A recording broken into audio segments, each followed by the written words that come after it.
Probably another 35 yards, I see blood. Now I'm out of my mind.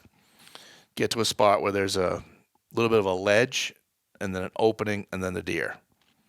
I'm like, this is an opportunity to take another poke at him. So I did. Boom. He turns, goes in the woods a little bit. I catch up to him. He's still standing. He's right by a brook, but his days are, they're coming to an end. My excitement took over again, and I fired another round and shot his antler off.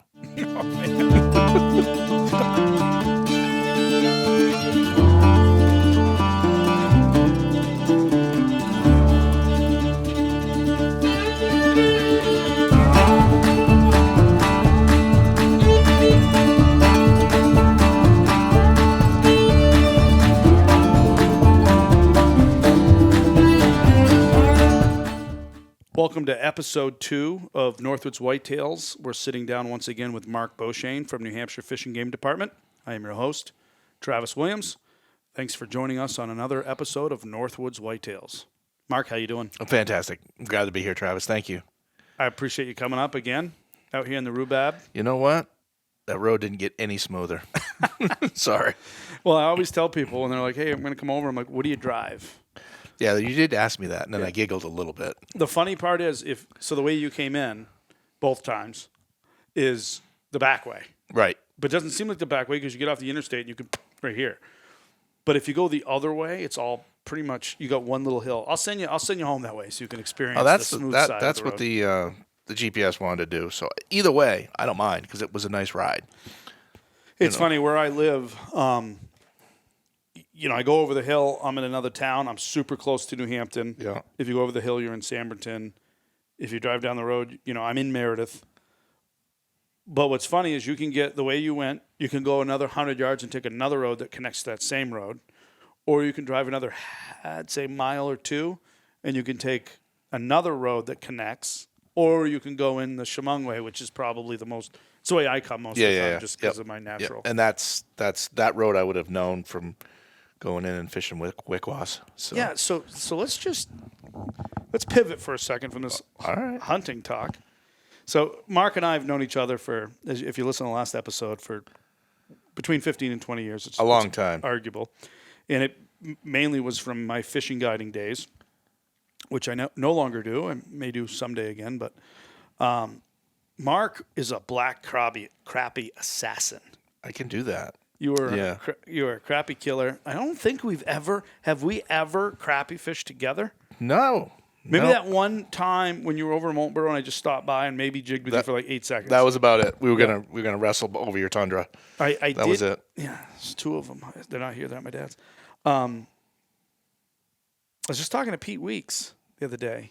Yeah. He was telling me about one of your honey holes. Yeah. So Pete and I have had lots of conversations about crappie fishing, and he's got an older gentleman that wanted to go and catch them and eat them, and I'm all about that. And there's, when it comes to fishing, there's not much I don't share because not everybody can do it the same way. Much like yourself, there's technique and timing and locations. I mean, there's a spot within the spot and all that other happy stuff those fishing cliches. But sharing information is part of what I do.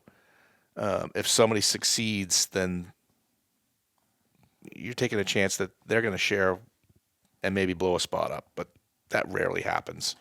And if it does, great. There's something else that's been left alone. It can't be your only spot. You can't just have one spot. But the also hope of sharing information is that person is going to call you up and say, reciprocate. You got it. Yeah. Yeah. Hey, I got this. But it's also the camaraderie, and this is a hunting podcast, so I'm going to bring it back to hunting.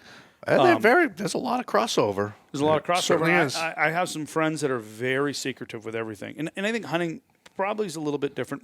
Maybe not so much from ice fishing, because ice fishing can be spot specific. But you can take a horse to water, but you can't make him drink. Right. Number one. Number two, a lot of my joy, and maybe it's because I was a guide for so long, like I have friends that hunt with me, and I literally would get more joy out of them being successful than if I was. Oh, yeah. Yeah, because that's, what it feels like for yourself, but it's that much better watching somebody else benefit from your tutelage It's and amazing. your experience. You're like, you know what? I not only can I do it for me, but look what I did for them. It is a very, it's kind of selfish. After you've done it a lot, and I've done it a lot, you get very selfish about it because you're like, oh yeah, I'll take you fishing. I love It's it. really for you. It really is. You're Yeah. right. And I do it with hunting, and it's like, I think guiding both for hunting and fishing gave me that taste of it. And Sure. it's like, I also cherish it for myself, and I want to protect that for I don't want everybody hunting my spot, because then I can't go there, which I did experience fishing, especially when I started the vertical jigging thing, which you and I did a video on that was on, what was that publication? There was it Oh my gosh, that was so long ago. My Fishing TV? My outdoors. My Outdoors, which is a cool Yeah. program that you were very involved in. Something like that I think should come back. But It's all about delivery, but I'm going to cut you off because your whole thing here about fishing and hunting and those, it's really about that experience. And we hit it on last time we were together, but I don't think it can be said enough is that, when you're guiding a moose hunter, it's your hunt too, or you're off with your nephew, or you're, deer hunting. It's your hunt also. oh, for sure. You're part of that. And that's the thing that has been in me my whole life. Deer camp. I'm very fortunate to have a camp in the Northeast Kingdom. You've heard that before. And that was the week that I spent with my grandfather, my uncle, and my dad in the same space for 9 days. Some good, some not so good, some awesome, and some just unbelievable. That experience, getting back from the day's hunt, hearing what my grandfather saw. This is a man that had 60 years on the landscape. I think he's seen a thing or two, and the guy's shot a lot of deer. And then my uncle's perspective, who was, in his prime, was you couldn't follow him in the woods. He was fast, and he would just go. Got on a track, and he would basically wear a deer down. My dad's a little bit more in his own little zone, and I'm trying to pull all those things into me as I'm learning as a hunter, and those experiences that you have through hunting camp, it's nothing like it. And that's my world. I mean, I'm unassuming with my hunting ability, but I have stories for days based upon what happened in that little space and the woods that surround it. I think there's a lot to be said for that, and that's how I grew up. I didn't have a camp. There's part of me that wants a camp, but it's like, for me, I get, this allotted time off. It's almost easier in today's world to just go rent something, which is what we've always done. And, there's pros and cons. We rented the same camp from a buddy of mine, Dan, up in Pittsburgh for 20 plus years, and he sold it. I had the opportunity to buy it. Looking back on it, I should have bought it. Wasn't in the financial means back then too, so it probably wasn't even an option. But those traditions and those memories, the memories in the field are big, but the memories you have back at camp, in my opinion, trump those memories. Absolutely. My dad always had a tradition, which, I literally gives me goosebumps when I think about some of these moments. One of the first times I hunted, my father made me earn the privilege to go to camp. And I was a bit of a wild animal as a child. You've heard some of the stories. Who was I with today? Oh, no. Joe Canfield. Yeah, Joe's a CO for the New Hampshire Fish and Game Department, and he went to high school with me. Yeah, he's. You guys have met. Yeah. Yeah, and I may have assaulted some classmates with my knuckles back in the day. Anyway, we'll table that. But my father had this, thing where, I really wanted to go to hunting camp. 13, 14, 15, 16, no. Finally at 17 or 18, I think it was 18, I had, gotten good enough grades. I'd been good enough, did my homework, my blah, blah, blah, so that I was going to go to hunting camp. And I ended up dumping my gun on a giant 8-pointer and missed, and still haunts me. I think it was the next year, the year after, I shot a buck that was 214 pounds, 7-pointer, giant. So my dad has a tradition that he's done many times with his friends, is he takes the heart. Yep. And come in from camp, blah, blah, blah, puts his stuff away, and they're all sitting there, what'd you see? They're having beer, they're cooking dinner. And he'd be like, just something in my bag here I want to show you guys. And boom. Yep. There's the heart on the table, which, by the way, we eat and love. Oh, yeah. If you haven't had deer heart, man, you're missing out. It's just a muscle, people. Thank you, Pete Weeks. He's the one that got us onto that. But some of those memories and traditions, again, outweigh some of the experiences in the field. But when you connect all the dots, Yep. that's what makes it such a one can't culture. happen without the other. Right. I mean, they are bonded together. It's the hunt, the food, the cold, whatever it may be. All those things, those memories are bonded together by that experience of the pursuit. And we go on a lot about this stuff. Well, you've had Del Green on. Yes. You spoke with Del, and I've known that man my whole life. His camp is the new one is 2.5 miles away roughly. We'd have to go by him to get to ours. And the same thing, you come in on Friday night and you stop at every single camp on the way in because everybody's anticipating the opening day, the next day, their stories, the catching up that you do. You haven't seen these folks for, 6 months, maybe a year. Right. And that's a unique community that's fostered in that small environment, that you could pick up a relationship from a year ago, just like that. Like it was never, like you just saw each other the day before. That's awesome. It is pretty neat. And, so the camp guys are. And you've got some more guys that are some old timers that are in that area. That Absolutely. We got to get on here. I met one of them at the Yankee Classic. You did. You met Skip Lemire. Yep. Skip and Walt have the Tim Carroll camp in the Kingdom, and it's very iconic. The snowmobile trail goes right by it. Everybody takes pictures of it. And they've been on that landscape a little bit longer than the Greens, I think. I think that old Walt came in first. It's funny because old Walt and Bill Green Sr., were both state police officers in Vermont. So I don't know if that was a thing with cops up there or not, or just how they ended up. It was their escape from their stressful lives, I'm sure. Sure. I mean, I think it meant more to them than just deer hunting.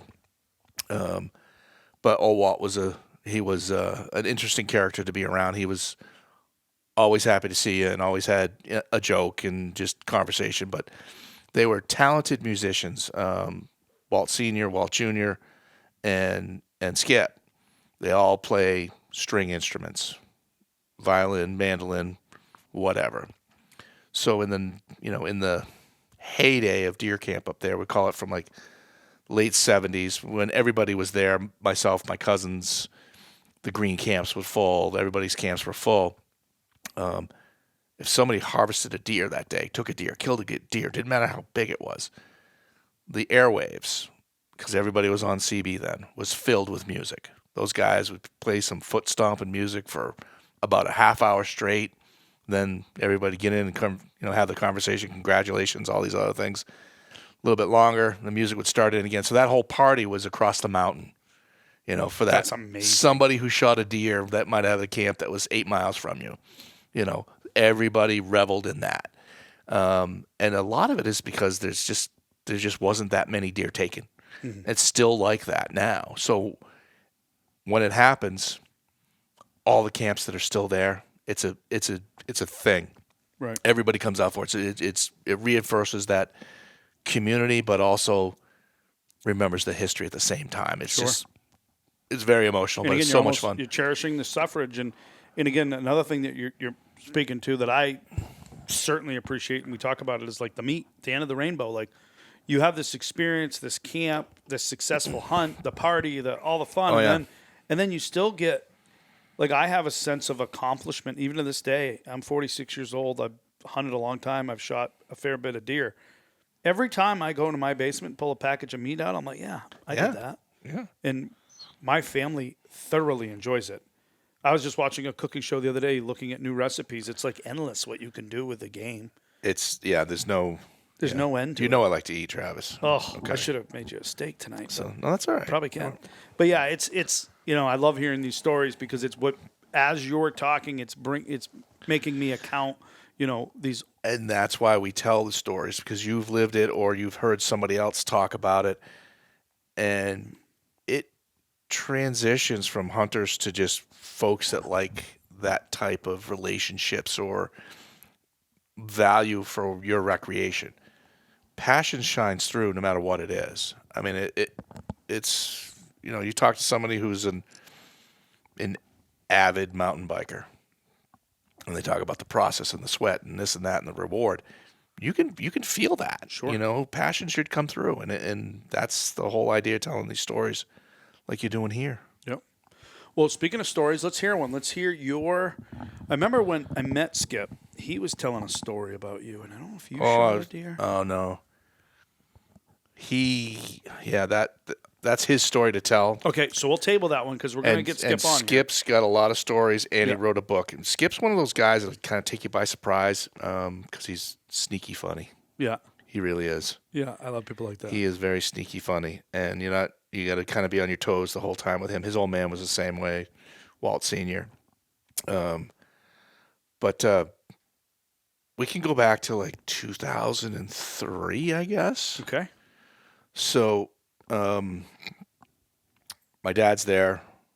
We're up to camp. We're up to camp. Yes, sir. We're up to camp. Yes, sir. My dad, my uncle, my grandfather was 86 at the time, so his camp days were still there, but not this weekend. We had 6 inches of snow on the ground when we got to camp Friday. No big deal. That's normal. Overnight, it started snowing probably around 6 or 7 o'clock. And about the same time, the libations started flowing. It's Friday night before deer camp. And we were up very late. Very late. And I got up late, and everybody else got up late. Late meaning not 4 o'clock in the morning, opening day of deer season, you're going to go out and do your thing and be trucking and going all day. I've always been one to be, I had lunch, I'd have all my stuff in my pack, I'd be gone all day. That was my thing, and still is.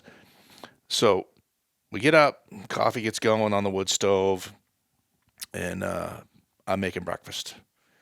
I cook breakfast for everybody, uncle, dad, myself. What'd you cook? Eggs and bacon, toast. But I can smell the coffee perking on the wood stove. I can taste the bacon. The bacon, yeah, it's just getting you. Yes. But the thing is that everything went perfect. I never broke an egg. I never broke a yolk. Perfect fried eggs. No. Everybody's out talking about what they're going to do for their thing. So I head out behind camp, heading to the northwest. The snow is now knee deep, but it's powder. You can truck through that. No big deal. Come down the hill into this little valley, come back up, and it's pretty much straight down, straight up to get to an old log road. Get on the log road, and I start trucking up the log road, and you're feeling it. You feel a little sweat, and the snow in front of me just stands up, and it's 2 moose, 1 bull, 1 cow that were laid down, just completely covered in the snow. They got up, away they go, and I'm like, holy moly, that was crazy. Get up onto this clear cut where we had been seeing some deer sign during the fall when we were bird hunting, because that's kind of what you should do, is get out there and scout with a dog too. So I had intentions to get into this little piece, and I'm still standing in the clear cut. I can see the edge of the woods, maybe 45 yards. I'm standing next to this big white birch tree, and the wind is blowing to beat the band right in my face with all that fresh powder snow. And I was miserable. I literally said, "This sucks," out loud. And as I said, "This sucks," out loud, I look up and I see 2 sets of eyes, 2 sets of eyes, 2 sets of eyes. And I pick up the rifle and I'm like, okay, grow antlers. And the one in the middle grew antlers.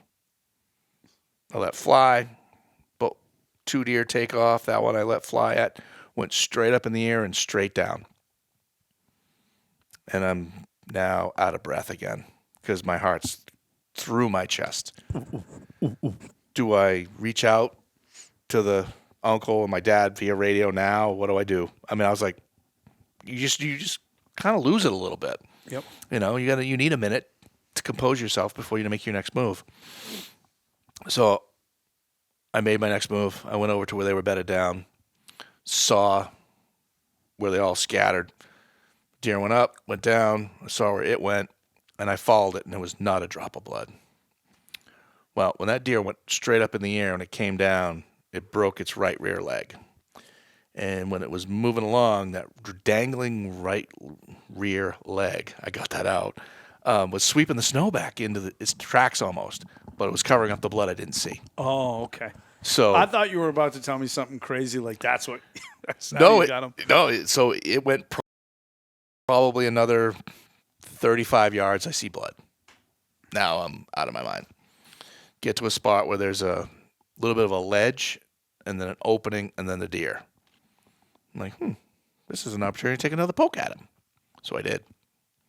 Boom. He turns, goes in the woods a little bit. I catch up to him. He's still standing. He's right by a brook, but his days are, they're coming to an end. My excitement took over again, and I fired another round and shot his antler off. Oh, man. Don't shoot at what you're looking at. Right. He fell right after that, though. Yeah. And then I had to call my uncle on the radio, get him jacked up. He was on the other ridge. He ended up over on top of the hill. He was no good for dragging, but it was all downhill for me because I was as high as a kite. So dragged down to an old logging road where my dad was able to drive around with a truck. In the meantime, on his way by, he picked up Skip because where was my dad going to get a deer? And Skip goes, I'm going with you. So I just remember the Toyota Tundra coming up the road, plowing snow, and then that was it. What a sight. What a sight. Yeah. And it was just elations from there. And like I said, everybody was part of it. We spent a lot of time at the Tim Carroll camp and celebrated with them. And later that evening, the boys from the Green camp came up to see the deer and celebrate. I mean, it's not not an every season occasion up in the kingdom that somebody takes a deer. That's awesome. And what I love about it is, and again, I think it's where our culture a little bit has changed, is nowhere in this conversation have you or I even mentioned how big the deer was. It didn't matter. Didn't matter. It didn't matter back then. I feel like in today's world, and I'm guilty of it, I'm not going to sit here and say that I haven't said, I want to shoot a big buck because I do, and I don't apologize for that. But I also think it's where we need to celebrate the hunt and the process and all that camaraderie more than the size of the animal. Because that deer, just like when you came in, I picked up a couple of what I call the bucks that are, just sitting here on the wall that I didn't mount. I mean, the reason I don't mount every deer I shoot is because I'm not a millionaire. Right. But There's if I cost could, to I that. would. Yeah. If I could, I would. But, you have different ways of honoring that, though. I mean, you honor it that it's here and it's tangible and you can see it and you look at it and go, oh, yeah. And that story comes back. Or, it's in your freezer and you're honoring it in your belly. Yep. Those types of things. I've never been, personally, in regards to the deer thing. Yep. For me, it's the pursuit and the cast iron pan. Mm-hmm. Those are the things that matter the most. But everything in between should be gathering memories. I'll never say how big this deer was. I mean, it's the kingdom. It could be here or it could be here. But it's somewhere in the middle. That's not what matters to me. But again, I guess what I'm trying to point out is that never, just organically, that wasn't part of the conversation. No. It's not the conversation. It's not. It's not. And, the tail end of the conversation is when that animal was taken to go get, checked in Island Pond and went back and we're coming up the road and there's 3 massive bulls together. And they were just there because I was coming through. That's the kind of things you see on the way back. And that's as much of that memory of that hunt as the deer itself. Right. But we'll come to the conclusion. We left camp, took the long way home, went over to Derby Line, and saw my grandparents. And that was enough for me. I mean, that's the thing that seals it, that, that the traditions have been preserved. These things are going to endure through, not only your actions, but also your actions making sure that the ones who came before knew what happened. Right. So they got the story. I had to tell that story a lot, but that was the most important time. Right. Yeah. Amen. And again, my grandfather didn't hunt a ton, but my father, dragged me literally, like not willingly. I was willing, but just in the sense of like he had to drag me through the woods, making noise behind him, and he sacrificed so much to be able to give me the privilege of what I, grew to love today. Again, in the last episode we talked about it, but if you walk into my house, you can pretty much tell I'm into. Yeah, it's clear. A little bit into it. Yeah, it's okay. Speaking of which, see that 8-pointer right there in the middle? Yes. So that You can't see it on the podcast though, but I'm telling you, I can see it. You can see it. I see it right now. Maybe I'll film it and put it on the podcast. But that was a buck that I shot the year Adelina was born. And I shot that 10-pointer in New Hampshire, and I went and shot that one in Maine. Tracked him, super fun hunt.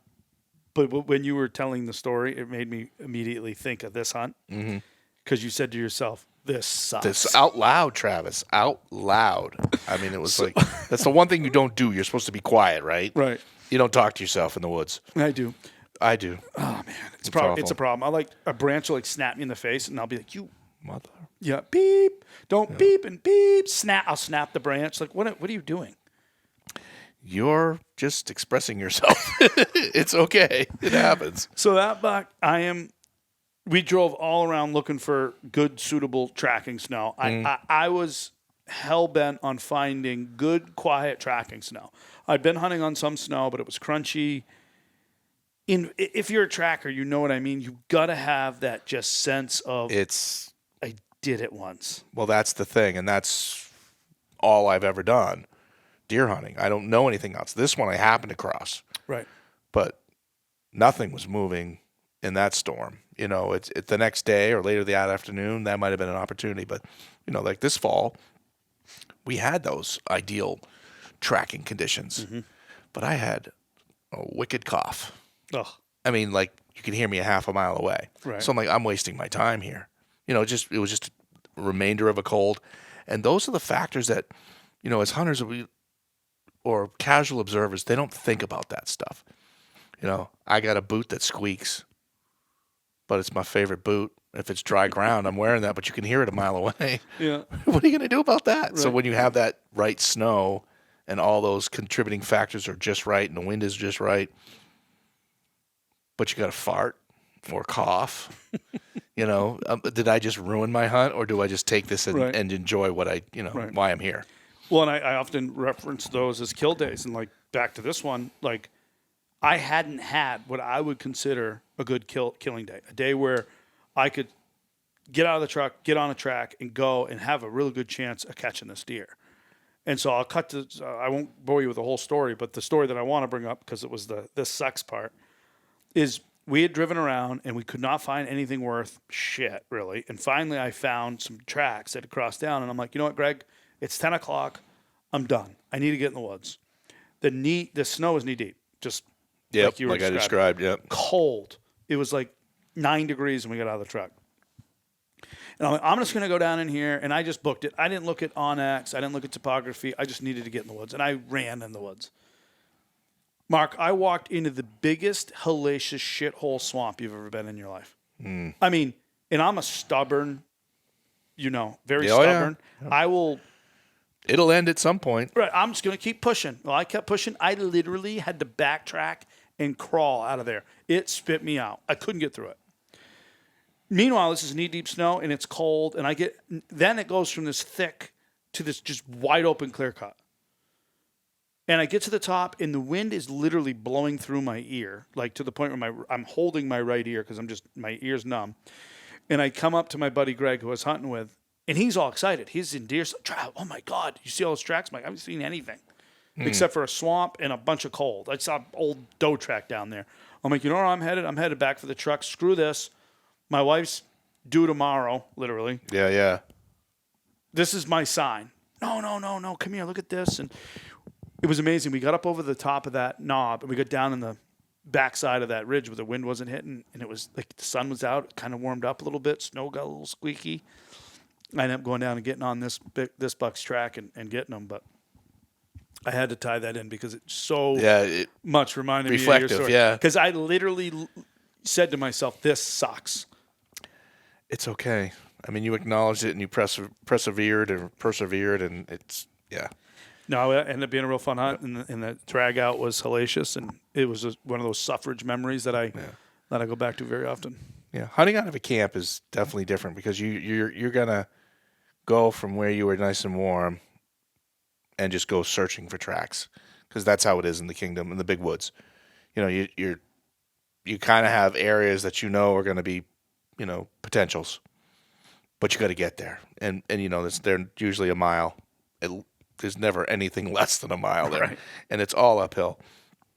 But boy, once you get going and you're out there, and that's just you wouldn't have it any other way. I don't know anything else, Travis. I've never sat in a tree stand, or what are those the newest things, the saddles, a hammock.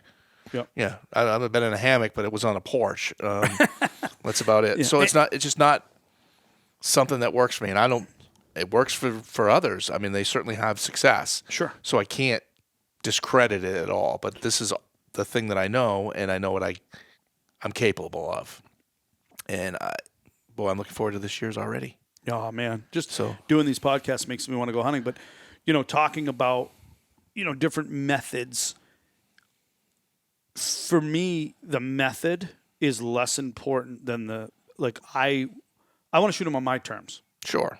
And for example, right up there, right at the top of that ridge, there's a big one.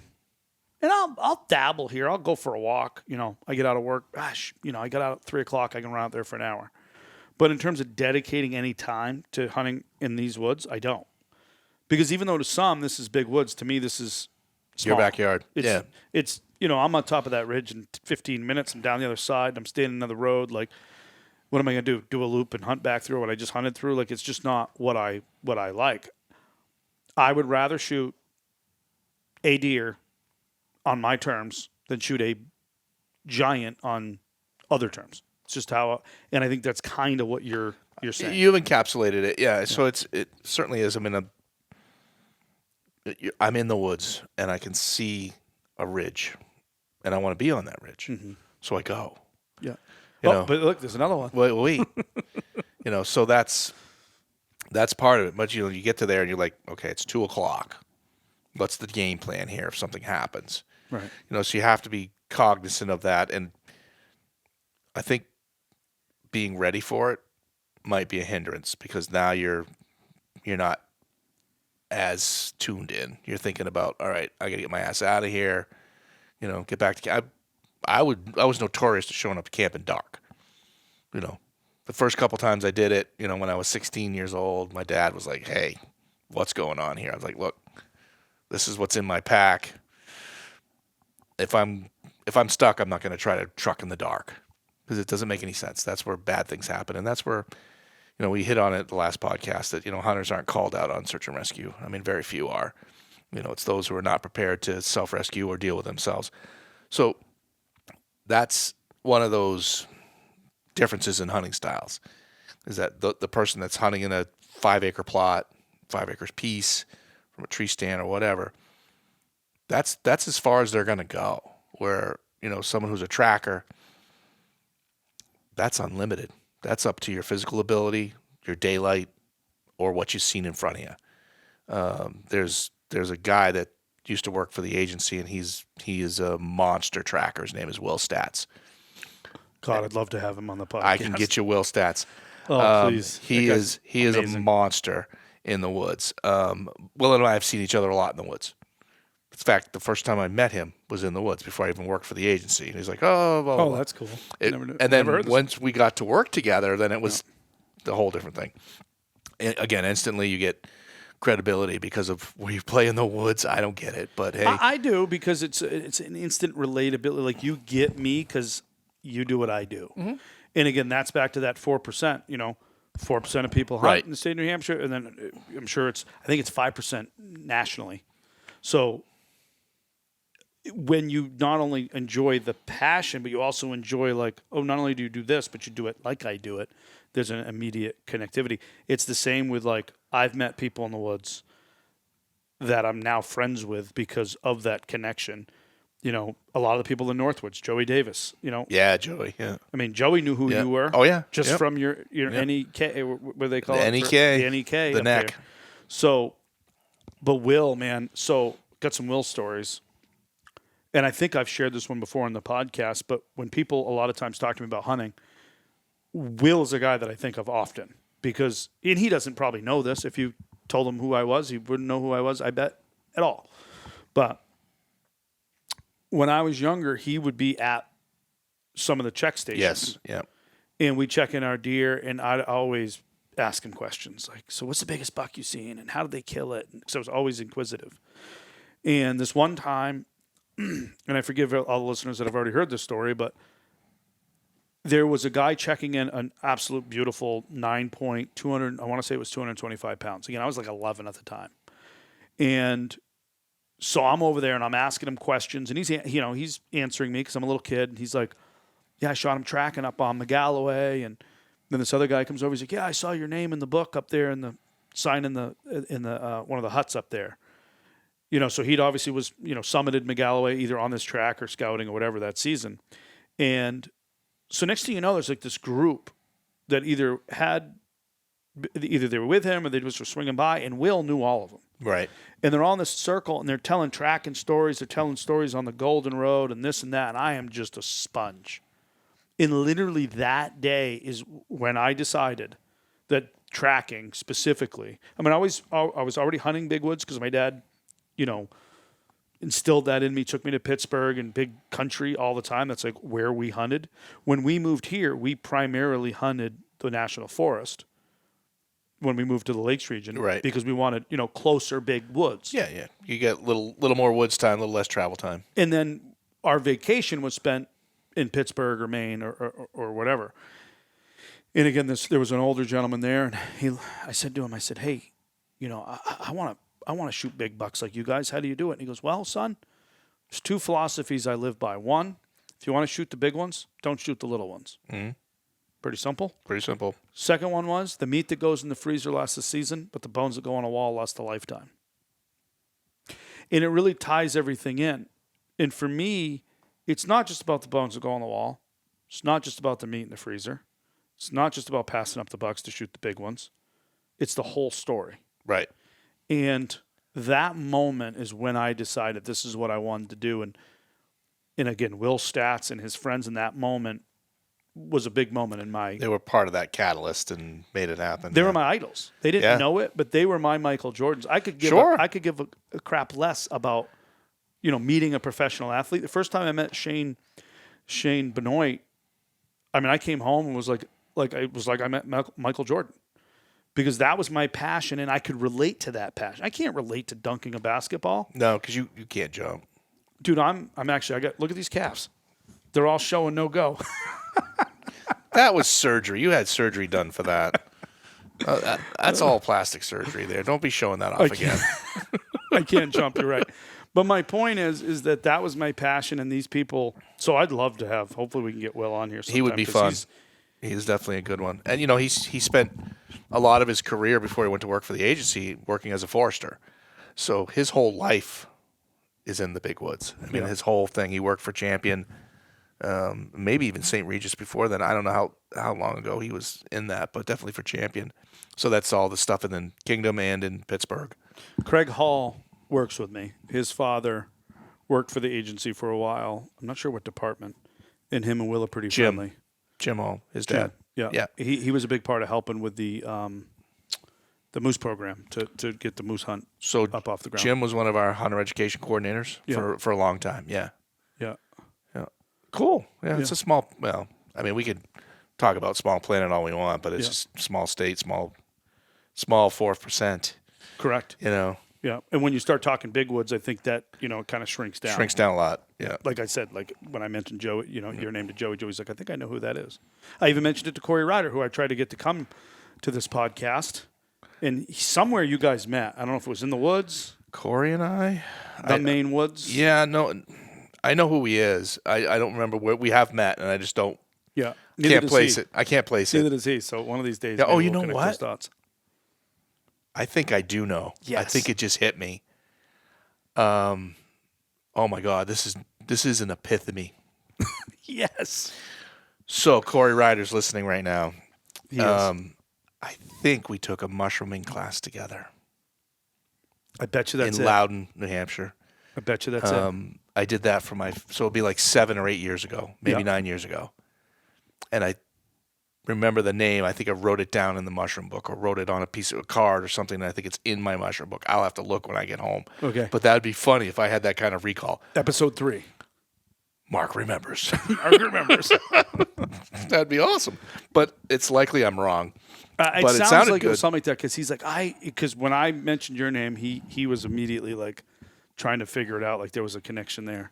That'd be funny if it was. Corey's a good dude. I love his channel. I love how he films stuff like silent and just sucks you into that moment. I tell him all the time, I'm like, it makes me want to be there. Sure. Yep. So He's filming it for you. That's why. and he does a great job. I mean, his angles. that's the whole idea is that, you have to put yourself in the place of not only the listener here, but, the viewers.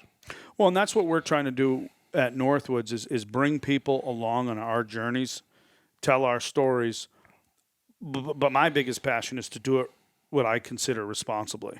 And, part of you and I have had a lot of conversations on this, but part of what I feel is like our responsibility is, for example, when I go hunting, matter of fact, I got a story. So one time, got to my truck, hunted all day, and I get in my truck, I shut the door, and all of a sudden, here comes this game warden behind me. And he shuts, gets out of his truck, and I roll my window down and say, "What's going on?" "Not much." He's like, "Hey, did you hunt up here today?" I said, "Yeah." And he goes, "Well, I followed your tracks, and you dropped a package of cigarettes on the ground." And I'm like, "No, I didn't." I'm like, "I don't smoke. I've never smoked. It wasn't me." Long story short, somebody had gone on my checking. I had picked up a buck track from the road. They must have been wanting to see what I jumped on, Yeah. and they threw a pack of cigarettes. And I said, "As a matter of fact, hang on. You mind if I get out of the car?" He goes, "No, go ahead." And I showed him in my pack. I reached in the back, got my jacket, unzipped my pack, and I had 4 or 5 empty crushed beer cans. You could tell they'd been in the woods for a while, and you could immediately tell. I don't know who the game warden was. This was years ago. I wish I did, but you could immediately see his facial expression change because he knew that he was dealing with somebody that cared. Yeah. And I said, "Listen, I take more out than I bring in. I'm not that guy. I respect that you came out here and did what you're doing, and we had a good conversation." I don't think he necessarily apologized, but he didn't. We didn't have any more conversation about it. It was he believed me, and we moved that on. matter was resolved. But my point is, I want to do things like that. I want to set a good example for the hunting community, and that example is, yes, if you're on somebody's land, pick up after yourself. Not only pick up after yourself, but pick up for others. Others, yeah. Because that's just it's your privilege to be on that land. And it's, in my opinion, it's our responsibility. Yeah. I'm a proponent of that also. And my biggest gripe of anything that I find out there is balloons. They don't go up to heaven. They don't carry on that spirit.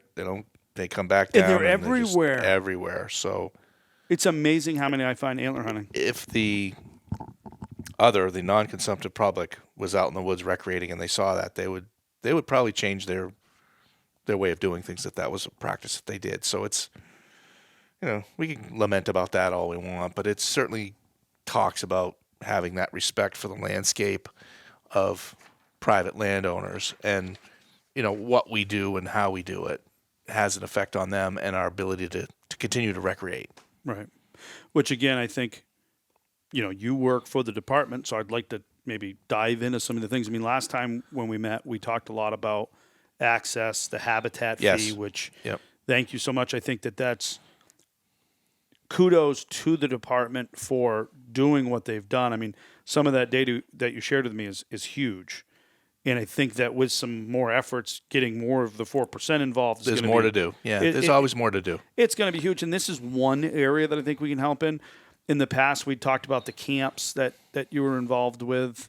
You and I have talked a lot about what's going on in the House. Maybe we can kind of dive into it now. We say House in the legislation with. That's the safest way of saying it. The cameras. Yeah, so that camera bill is back in legislation. I don't know where it is right now. But as of this year, unless you're on state lands or national forest, if you're going to place a camera for taking of game, and that taking is also viewing and watching wildlife, etc., there needs to be a written permission from the landowner. And I haven't read it in a while, but when I first read it, you also had to have a placard. It has to have a placard on it that's visible and clearly legible from on the camera. And is that also true? So I had heard, and correct me if I'm wrong, and if you don't know, just say you don't know, but I heard that even if you're on state or federal land, you still have to have the placard, but you don't have to have permission. Correct. So I can't just go put a regular game camera out without at least putting that out. Correct. And so you're saying it's in legislation now, is there more? I think they're just trying to clean up the loose spots on that. So, for instance, there's not a provision in there for the landowner. Does the landowner have to put his name on it? So, I would think no, but I would think no also, but how would you not know if it wasn't nefariously placed? Right. So, great point. I think that's just clean up there. But there was a lot of back and forth with this camera thing in the community that I observed. I mean, mind you, I'm not knee deep into it, nor do I get knee deep into it because I kind of have to stay at a 10,000 foot view because we do serve many audiences here. My role is varied, so I'm not making excuses, but some of the sounds was, this is a bad thing for hunters, this is a good thing for hunters, this is a bad thing for hunters, this is a good thing for hunters. I look at it from my perspective at the agency as part of the program of landowner relations that this is a good thing for landowners, but is also a good thing for hunters, primarily because now we're kind of legislating what we used to do back in the day, knock on doors and ask permission. Will people be said no? Likely, because most people may not want a camera on their property. Some people may be excited about it. You don't know until you ask that question.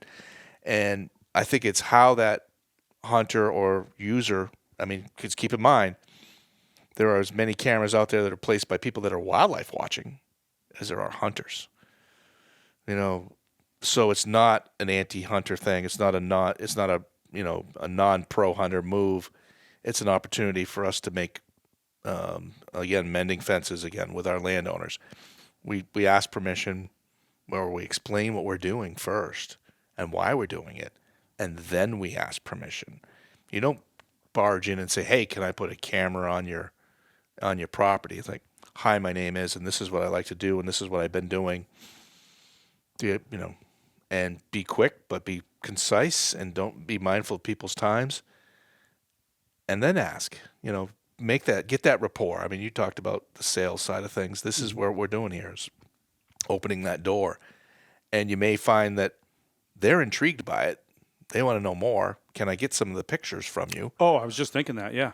And you're like, that may go a whole other direction. Sure. So just being prepared for a no is always your first option, but that's not your only option. So it's just a matter of asking the questions and asking them correctly. And be polite. These are your neighbors. Or even if it's somebody you don't know that you've hunted their land forever and you want to place a camera.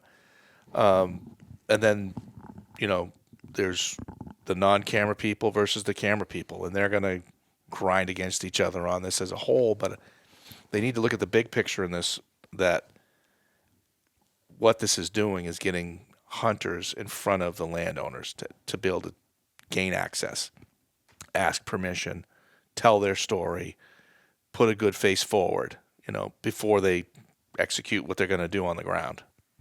Maybe even offer, like, hey, listen, if I can, will you? If if I came and raked your yard, would you allow me to do something like put a game camera out? You talked about your neighbors. I'm always, probably not as much as I should, but trying to offer a lending hand. My neighbor across the street's an elderly gentleman, and I've gone to the grocery store for him. I've gone to the drugstore for him. I've come over and helped him on many occasions. That's what you do as a community. And I think that you and I had this discussion the other day, and I got to be honest with you, you shifted my perspective a little bit. Say it isn't so, Travis. Listen, I'm pig-headed, but I get it. But I got a little bit of an open mind. I gave you some time to think about it. You did, which is a good lesson in life. I always sleep on it, but I have mixed emotions on cameras, and I don't begrudge anybody that uses them. I do think there's a small group, and maybe I bristle up a little bit because of my life experiences. As you know, I love hunting northern New Hampshire. There was a small group that were baiting deer in the yards. Mm-hmm. And subsequently, we lost our last week of the season in Coos County, which I don't believe we'll ever get back. I don't think so. I think it's going to stay where it's at. So. Once it's gone, it's gone. Yeah. And what I want all the listeners to remember is that when you have a small group that are doing things, whether it's selfishly or I don't know what the word is, but they're not. They're inside their own circle. They don't see the harm that's going to come because they're only within themselves. And you can't call selfish is too strong of a word. They're isolated within their activity because they don't think anybody else is doing it or they don't see any harm in it. True. Fair enough. So when you're doing that activity, you got to be a little bit cognizant of potential consequence. And just think about it. Like, I'm a landowner, right? Let's say I'm a non-hunter. I walk outside and I'm just, maybe I've got my child with me and we're taking a hike. And I see this device on a tree and it's got an antenna on it and I don't know what it is. Chances are I'm going to go research it. Yeah. And I'm going to discover that it's, a cell phone camera that just took my picture. And, how is that going to make me feel? So I think we got to be cognizant of people's privacy because, for lack of a better word, what you're putting out there is you're surveilling the game. It is a form of surveillance. By definition of the word, yes. And I often, when I get into discussions with friends about it, again, I don't begrudge anybody. If you want to use, I use cameras. I don't use cell cameras just because I don't particularly like the thought that it's surveillance, right? Because it's 24-hour, 7 days a week data that I'm getting while I'm not participating in that event. At least with a regular game camera, I got to retrieve it. I got to maintain it. You got to check it, yeah. I got to check it. You're old enough to know about a game timer. Trail timer. Remember those things? Oh, yeah. They trip it. Yeah. Something walked by here. Yeah. Or a tree branch fell. Right. Who knows what it was? Yeah. But I often ask people when I get into a discussion about it is, let me ask you this question. What good comes from a cell phone camera, a game camera, versus what bad can come from it? Because it's what I do as like a sales guy a lot of times. Sure. I do the A and B. Here's A, here's B. So what's the good? What's the bad? Or what's the potential good and what's the potential bad? Yeah, I don't want to answer that because I'm not. There's an A column and a B column. I argue the B column's a lot longer than the A column. Sure, absolutely. And I don't want to create a riff amongst hunters, as we talked about before. I really don't. But I endearingly ask hunters to just think about things from 10,000 feet, like you're required to do because of your profession. Well, that and it's yes, yeah. You're not the only one that looking at this. Yeah. Because when we talk about access, when we talk about losing our rights and our privileges, we need to look at things from 10,000 feet. Is A bigger than B? Right. I think that's up. That's always going to be up for debate, and that's why the. You had mentioned. That's why legislation is there. Yeah. Because we can't legislate ourselves. We police can't ourselves is what police I would say. ourselves, whatever you want to call it. There are some nefarious users that they don't care what the law, what other people think. They're doing their thing. So we have to create legislation. And this is one example. There's many examples of it. Right. You know, your speed limit on your road is 30 miles an hour. I could do 55 if I wanted to. Right. Yeah. You know, but I don't. Right. You know. But so again, that's one example. But I can give one side of that instant camera thing, and it's generational. So the tech generation is going to appeal to it. It grants them accessibility that they didn't have or they don't know how to get. Okay, so they don't know how to get that accessibility to that piece of woods, so they place this there instead of being there themselves because they don't have the time or the physical resources to do so. They take a shortcut, if you want to call it a shortcut, and take advantage of the technology. Is it too far? Is it too much? Is there? We're going to use the word fair chase, Travis, tonight. Is it that? And what does that mean? What is fair chase? A lot of people are going to ask that question. Like, well, I was going to bring you a copy of that book today. Jim Posowitz wrote the book on fair chase, and he was a biologist, avid hunter. He went down the whole psychological pros and cons of what that is long before there were cell cameras or even trail cameras. So we can look at that type of definition of fair chase. What that is that it's you against the creature that you're pursuing. Is fair chase for woodcock hunting fair with a very good setter? Probably not fair chase, because that dog's going to win and find that bird every time. Mm-hmm. But you still have to shoot it. So that some will say that, well, yes, I can have that camera, blah, blah, blah, but I still have to harvest that deer. Well, the deer's still free to roam wherever it wants. Right. I just saw it when it was there that one moment. And I played the devil's advocate a lot when I have discussions with people on this topic. Like, somebody will say to me, like, well, that guy shot that deer because he had, 10 cell phone cameras in that small piece of woods. I'm like, yeah, he probably, that was a huge benefit, but he still had to go in and we're going to use bow hunting and set his stand and get the wind right and execute the shot. And so there's a lot of variables that kind of come into play. But at the end of the day, we have to police ourselves, because you think about like the technology that we have even today versus 10 or 15 years ago. And I think a lot of it's good stuff, right? Like, I think that game cameras have their place, but again, you have to police yourself. But like, the boots are better. Oh yeah. The Northwoods Whitetails Johnson jacket is better, right? The hats, extra tough socks or the darn tough socks. Tough socks. All these products are better. You can stay longer. You can go further. All these different things.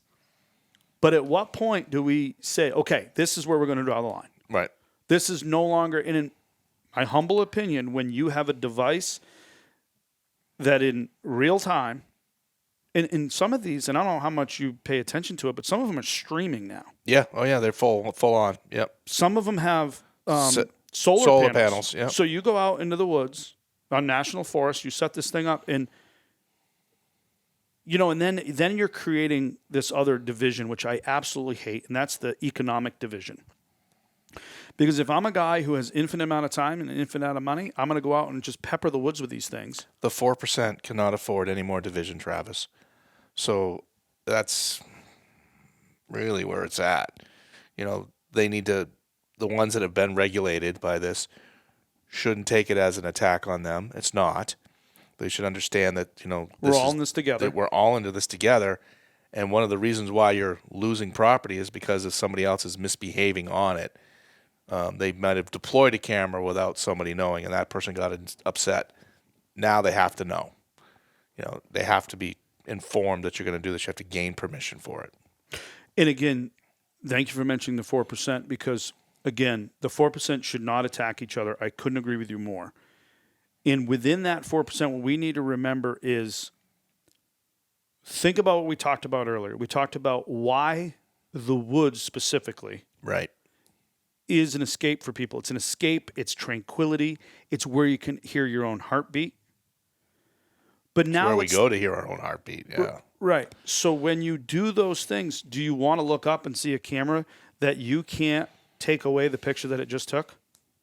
Is that what you want as your tranquil experience? I had stood there in front of a camera with two others where we went to go scouting for moose 2 years ago. And what do we do about that? I'm like, everybody took turns urinating in a particular direction, I guess. I mean, that's all you do. I think about it. Like I look around, especially around here. So I did a hunt a couple years ago, one day with my muzzleloader, a day off or something. I was like, I'm just going to go. So I did a big loop. I went up there on the ridge, went all the way down to the road. There's a Class 6 road that cuts off, went over there, did it. I counted 9 cameras. I don't know if they're all cell cameras. I don't really know. Somebody's device, yeah. So I had to take a leak when I got down here, and I was looking left and right, up and down, like, because again, with a cell phone camera, that's gone forever. If I want to run for president someday, they're going to have that picture to They're going to have that. Yeah, they're going to blackmail you with that one. So you're right. I mean, that's part of it, but it's. And again, but this is where we as hunters, right? Again, we're 4% of the population. We need to look at the pros. What are the good things that come from it? I think one, you shoot more deer. That's the only thing I can think of. And then you got B. There's a long list. There's a long list. Privacy, fair chase. But those who use it have an impact on those who don't. So you got to be mindful of your whatever you do out there as a hunter. Mm-hmm. It represents the rest of the 4%. Sure. So, but again, where we're under attack from so many different fronts, is it worth it for this one small piece, in my opinion? And maybe it's a bigger piece to other people. Again, I use cameras. I have cameras. It's not a big part of my hunting. And again, I go back to, you talked about the little trip thing. Yeah. What were those Trail called? timers. Trail timers. Do you remember when cameras first came out? What were they called? Do you remember what they were called? Trail cameras. Scouting cameras. Or scouting cameras, yeah. So if they're scouting cameras, you know what I mean? Like now I feel like they're, in a lot of aspects, they're hunting cameras. The technology that's there now, I would certainly say that that's an accurate description. So that's a major difference in my opinion, and it's also a major temptation. It's sure. like, I'm an analogy. That's why it had to be legislated, Travis. I mean, it's, you can't hunt on that camera on the same day within 24 hours, blah, blah, blah. Now we have this one. Right.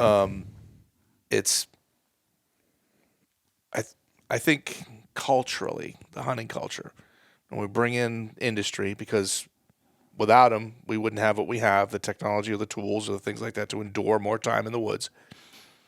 They foster that. They want you to, here's the mole tree, pick your favorite brand, buck that he saw on the camera, and then there's the picture with it in the back of his truck kind of thing.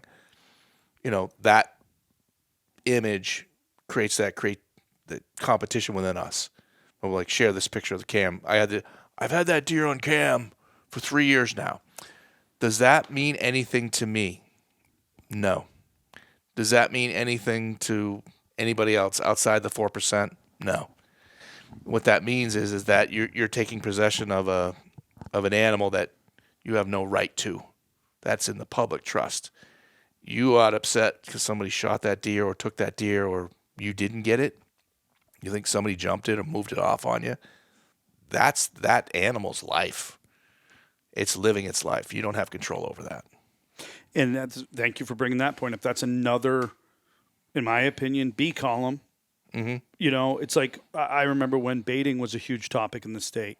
And that was one of my biggest things, is that people that tend to bait tend to call them their deer. Yes. I'm going to keep them on my property. They're altering that deer's behavior strictly for their reward. They're not doing it to benefit the deer. That is not in the spirit of the public trust. It's not fair chase. Again, I don't want to go down a rabbit hole of baiting, but like when you say things like, it's my deer, you get a picture of, oh man, where'd you get? I had pictures of him. Then that's my buck. No, it's not. Yeah, it's our resource.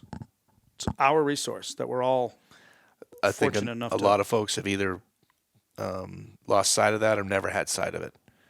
Because it cannot always be taught and passed down from generation to generation, Travis, like you've experienced. Late adopters, meaning folks that picked up hunting at a later age or whatever, they didn't have that ethical background to understand that that's a wild animal. Just because you saw it on camera for 3 years or however 7 years or however many you want to call it, doesn't make it something that you possess.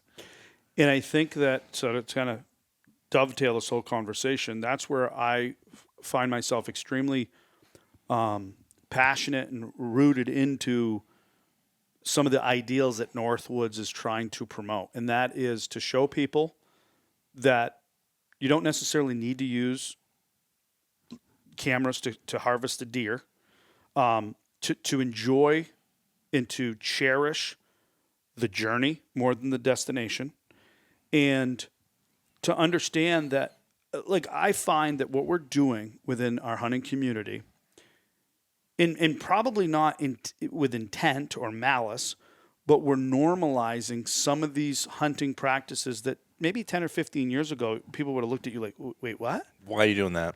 How, you're doing what? Yep. Like, can you imagine telling Larry Benoit that, yeah, I put out 20 cell phone cameras and I got a picture of one at 4 a.m. when I was getting my woolies on, and he was a giant, and I went out and picked up his track and shot him on top of the ridge.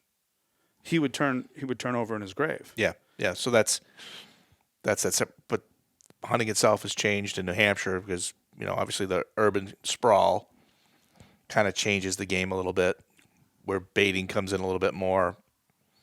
Maybe the camera thing. I don't know. I'm not trying to justify any of it, but right.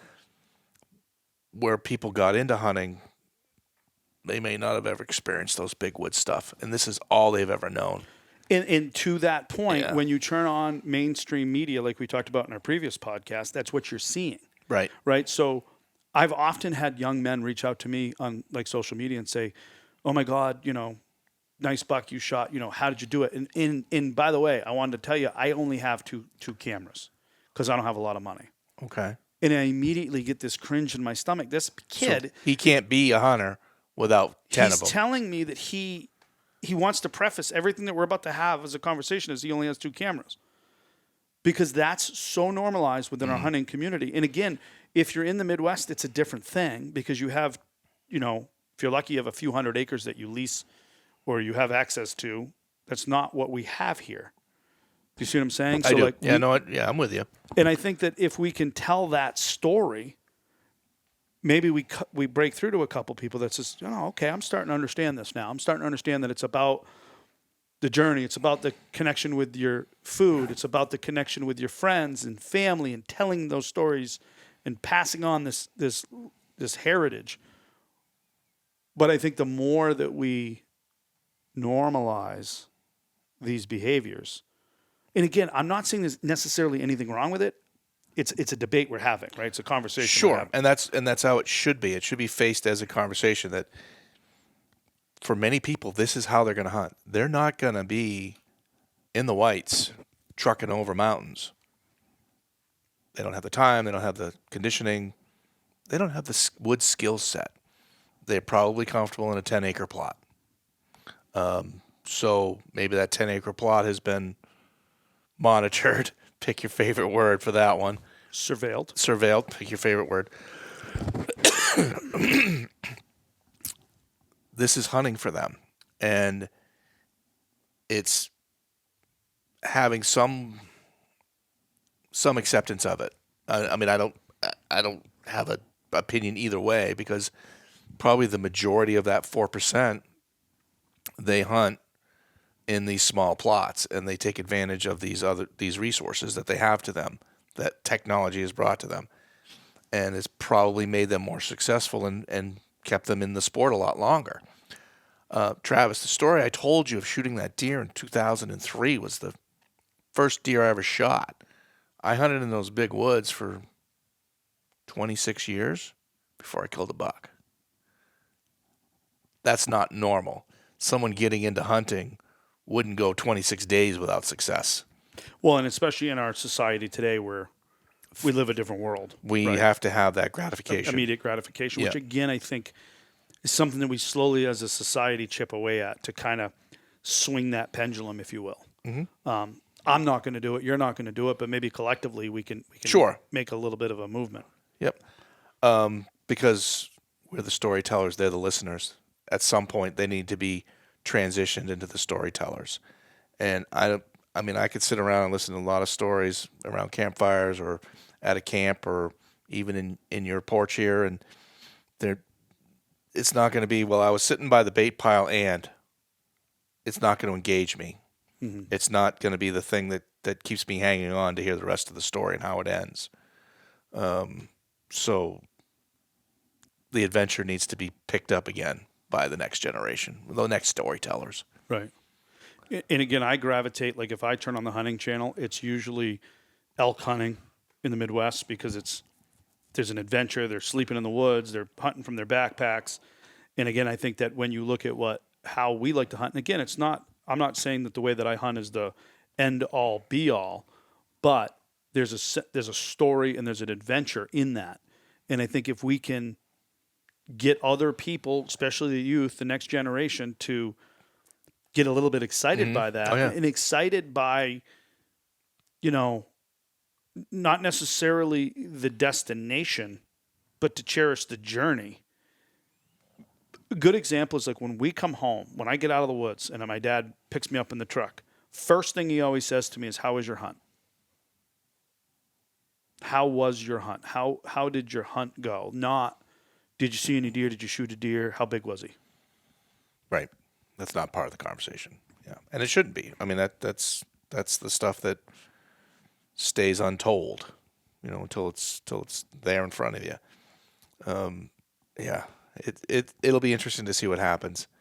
I see that there's going to be the urban city deer is a television show. Sure. Basically showing people and explaining on how to hunt deer in downtown Manchester, basically. Right.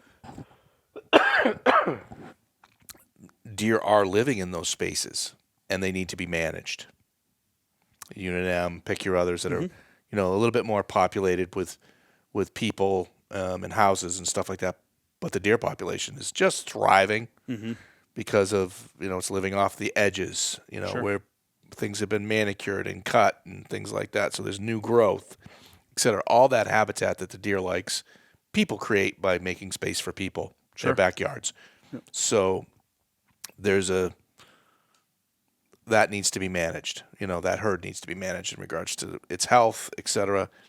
The deer that's down in, pick your favorite spot in Allenstown or any place in Unit M is not the same in Alexandria or the same in, Errol. Those are probably three different deer that act three different ways. And you can have different strategies to hunt each of them. Exactly. Yeah. So, but they're all tools to make it happen. Sure. They all are part of that management piece. So there'll always be folks that are hunting these small tracts and doing things. But there's only the storytellers like yourself that are doing these other things that the folks that are hunting small tracts can live vicariously through and have a level of respect you hope for. You know what I mean? I think that's what should be coming through here is that, what, that sounds really cool. I'm digging those guys for doing what they're doing. They may not ever do it because they're happy with what they're doing and how how their deer hunting is going. It may never be your style. Sure. Yep. So, but they have some way of relating to you through this podcast. Sure. And, I often play devil's advocate too. And I say to myself, like, we could have the same exact conversation as it pertains to how we started this podcast, fishing. Right. And some of the technology. Oh, yeah. That they now have. I mean, I don't know if you've used a live scope. I don't even say that word. But it's not me. Yeah. It's insane. It is. And, I'm also not going to sit here from a high horse and proclaim that I'm some sort of purist, because I'm not. I hunt with a rifle. I hunt with a lot of technology. I'm a huge fan of Onyx Hunt. So it's just a conversation, and I don't think, you or I are going to settle it. I think it's worth, again, back to my A and B. A, good, B, bad. What outweighs what? We need to manage each other. We need to police each other. We're 4%. Let's just try and do better. Yeah. And I'm going to echo that and say, that legislation has forced the hand for people to introduce themselves to the people who own the property that you've been recreating on. It's just the right thing to do. And I think if you guys didn't listen to our first podcast, please listen to that one. I don't think you have to listen to that one before this one, but they really tie in together. Educate yourself on the habitat fee, where those funds get appropriated. Northwoods whitetails will at some point have some sort of data out there for you to access so that you understand how good this program is. And again, I can't speak on, because I'm sitting down with a New Hampshire Fish and Game guy right now, but I can't speak on Vermont's, but they have one. I'm sure Maine has a similar one. Yeah, they do. These funds get matched 3-1 by the Pittman-Robinson Act. And once again, Mark Beauchesne, thank you so much for taking the time. This was fun, Travis. It was a really good time. And man, I learned a lot. What was that thing again about the carbon? Oh, you want to leave them a cliffhanger with carbon sequestration? Carbon sequestration and carbon storage. Google that, listeners. But again, thank you so much. It's been fun. Thanks, Travis. Thank you.